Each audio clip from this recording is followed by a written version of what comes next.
ಮೈಸೂರು ಮಾನಂದವಾಡಿಯ ಮುಖ್ಯ ರಸ್ತೆಯಾಗಿರುವ ಅಂತರಸಂತೆ ಗ್ರಾಮದಲ್ಲಿ ಪೊಲೀಸ್ ಠಾಣೆಯಾದರೆ ಇದು ಸಾರ್ವಜನಿಕರಿಗೆ ಹೆಚ್ಚಿನ ರೀತಿಯ ಅನುಕೂಲವಾಗಲಿದೆ ಎಂದು ಜಿಲ್ಲಾ ಪೊಲೀಸ್ ವರಿಷ್ಠಾಧಿಕಾರಿ ಆರ್ ಚೇತನ್ ತಿಳಿಸಿದರು.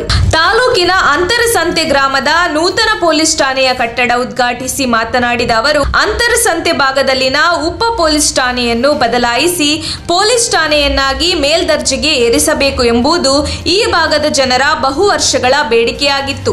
ಆದರೆ ಈ ಬೇಡಿಕೆ ಈಗ ಈಡೇರುತ್ತಿದೆ. ಒಂದು ಪೊಲೀಸ್ ಠಾಣೆಗೂ ಉಪ ಠಾಣೆಗೂ ಹೆಚ್ಚಿನ ವ್ಯತ್ಯಾಸವಿರುವುದಿಲ್ಲ. ಬದಲಿಗೆ ಪೊಲೀಸ್ ಠಾಣೆಯಲ್ಲಿ ಎಫ್ಐಆರ್ ದಾಖಲಿಸುತ್ತೇವೆ, ಉಪ ಠಾಣೆಯಲ್ಲಿ ಎಫ್ಐಆರ್ ಹಾಕುವುದಿಲ್ಲ. ಆದರೆ ಸಮಸ್ಯೆಗಳಿಗೆ ಎರಡೂ ಕಡೆ ಸ್ಪಂದಿಸಲಾಗುವುದು ಎಂದು ಅವರು ಸ್ಪಷ್ಟಪಡಿಸಿದರು. ಪೊಲೀಸ್ ಠಾಣೆಯನ್ನು ಮಾಡಲು ಸರ್ಕಾರದ ಸಾಕಷ್ಟು ನಿಯಮಗಳಿವೆ. ಹಳೆ ಠಾಣೆಯಲ್ಲಿ 750 ಕೇಸ್ ಆಗಿರಬೇಕು ಮತ್ತು ಜನಸಂಖ್ಯೆ ಮುಖ್ಯವಾಗಿರುತ್ತದೆ. ಆದ್ದರಿಂದ ಇದು ಮುಖ್ಯ ರಸ್ತೆಯೂ ಸಹ ಹೌದು ಎಂದು ಪರಿಗಣಿಸಿ ಇಲ್ಲಿನ ಉಪ ಠಾಣೆಯನ್ನು ಬೀಚನಹಳ್ಳಿಗೆ ವರ್ಗಾಯಿಸಿ ಅಲ್ಲಿನ ಪೊಲೀಸ್ ಠಾಣೆಯನ್ನು ಅಂತರ್ಸಂತೆಗೆ ವರ್ಗಾಯಿಸಲಾಗಿದೆ. ಇದರಿಂದ ಎರಡೂ ಭಾಗದ ಜನರಿಗೆ ಅನುಕೂಲವಾಗಲಿದೆ ಎಂದರು. ಸದ್ಯ ಈ ಠಾಣೆಯಲ್ಲಿ 20 ಪೇದೆ, 10 ಮುಖ್ಯ ಪೇದೆ, 4 ಎಎಸ್ಐಗಳು ಹಾಗೂ 1 ಪಿಎಸ್ಐ ಕೆಲಸ ನಿರ್ವಹಿಸಲಿದ್ದಾರೆ. ಅಲ್ಲದೆ ಎಚ್ಡಿ ಕೋಟೆ ಭಾಗಕ್ಕೆ ಸಂಬಂಧಿಸಿದಂತೆ ಹಂಪಾಪುರ ಅಥವಾ ಗದ್ದಿಗೆಗೆ ಸಮೀಪ ಇನ್ನೊಂದು ಪೊಲೀಸ್ ಠಾಣೆ ತೆರೆಯುವ ಬಗ್ಗೆ ಅಲ್ಲಿನ ಜನಸಂಖ್ಯೆಗೆ ಅನುಗುಣವಾಗಿ ಸರ್ಕಾರಕ್ಕೆ ಪ್ರಸ್ತಾವನೆ ಸಲ್ಲಿಸುತ್ತೇವೆ.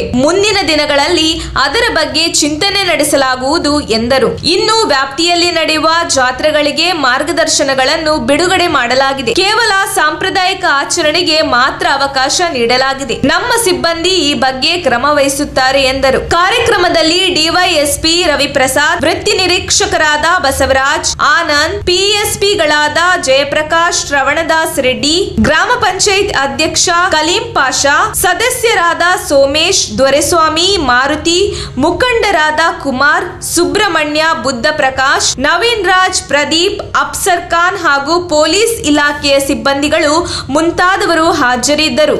ನಮ್ಮ ತುಮಕೂರು ಮಾಧ್ಯಮದ ವಿಶೇಷ ಸುದ್ದಿಗಳನ್ನು ನಿರಂತರವಾಗಿ ಪಡೆದುಕೊಳ್ಳಲು ಚಾನೆಲ್ ಅನ್ನು ಸಬ್ಸ್ಕ್ರೈಬ್ ಮಾಡಿ. ಕ್ಷಣ ಕ್ಷಣದ ಸುದ್ದಿಗಳಿಗಾಗಿ www.nammathumakuru.com ಗೆ ಭೇಟಿ ನೀಡಿ.